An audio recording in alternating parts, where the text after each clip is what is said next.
कार्यकर्ता जिंदाबाद, कार्यकर्ता जिंदाबाद। उत्तराखंड में शिक्षा की स्थिति क्या है वो किसी से भी छिपी नहीं है। भले ही प्रदेश में सरकार शिक्षा के जितने चाहे काम कर रही हो, लेकिन शिक्षा प्रेरक आज भी सरकार की शिक्षा महकमे से खुश नहीं है। आपको बता दें कि गांवों में साक्षर भारत के तहत काम करने के लिए इन शिक्षा प्रेरकों को सरकार ने पिछले 19 महीनों से मानदेय नहीं दिया है, जिसको लेकर शिक्षा प्रेरक संगठन पिछले कुछ दिनों से देहरादून के परेड ग्राउंड में धरना प्रदर्शन कर रहा है। देखिए, हमारी सबसे पहले मांग है कि हमारा जो 19 माह से मानदेय नहीं मिला, उसको राज्य सरकार से भी जो हमारा 1000 का मानदेय मिलता वो भी 9 माह से नहीं मिला। उसके लिए हमारी प्रमुख मांग है। इसके अलावा हमारा जो केंद्र सरकार से लेटर जारी हुआ 31 मार्च तक ये प्रोग्राम चलेगा, लेकिन यहाँ की सरकार ने ये आदेश निकाला कि 1 जनवरी से ये कार्यक्रम समाप्त किया जाए। कारण है हीला हवाली और कोई कारण नहीं है। जबकि 19 माह का जो हमें मानदेय मिलने की जो आवश्यकता है, तो उसका जो खर्चा आता है कुल मिलाकर 19.5 करोड़ रुपए आता है, तब भी जो है बैलेंस है पैसा। अपनी 3 सूत्रीय मांगों को लेकर शिक्षा प्रेरकों ने धरना दिया है। इनका मानना है कि सरकार मानदेय 3000 से बढ़ाकर 15000 करे, साथ ही सरकार जल्द ही उनका लंबित 19 माह का मानदेय दे या फिर शिक्षा प्रेरकों को किसी अन्य विभाग में समायोजित कर दे।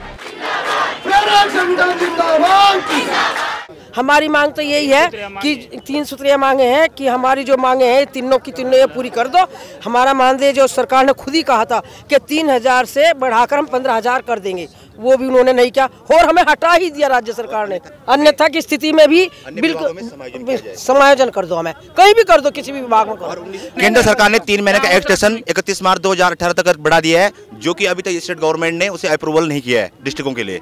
हम तो कह रहे हैं धरातल में क्या काम हो रहा है। हम लोग जो है शिक्षा प्रेरक हैं, 19 माह से हमारा अभी तक मानदेय नहीं मिला है और केंद्र सरकार तो बढ़ा दिया है ये 2018 तक 31 मार्च, और ये जो है राज्य सरकार जो है इसमें जो है उसमें एक्शन ही नहीं ले रहे। हमारे लिए ना तो मानदेय दे रहे हैं और काम से जो है सीधा जो है वो प्रेरकों को और अन्याय कर रहे हैं। हम 2010 से कार्यरत हैं, हमारे 19 माह से मानदेय भी नहीं आ रहा, उल्टा लेके आ रहा है। आपको बता दें कि भारत सरकार के साक्षर मिशन के तहत केंद्र सरकार तथा राज्य सरकार ने इन शिक्षा प्रेरकों को 2000 केंद्र और 1000 राज्य सरकार से देने का वायदा किया था, लेकिन प्रेरकों का कहना है कि राज्य सरकार ने उनके साथ छल किया है।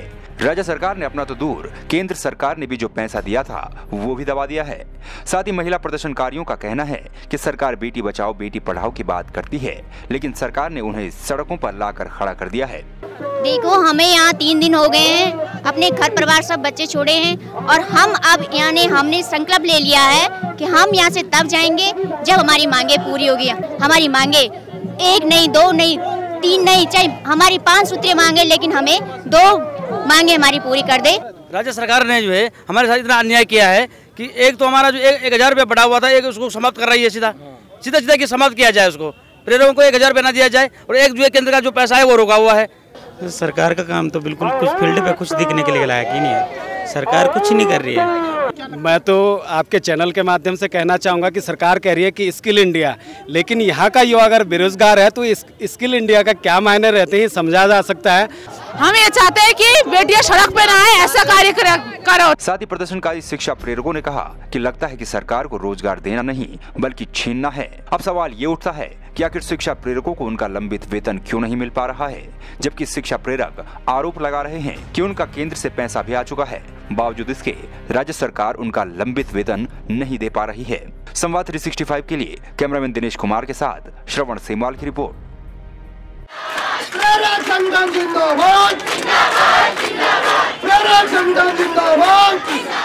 सब्सक्राइब कीजिए हमारा YouTube चैनल और बेल आइकन को प्रेस करना न भूलें।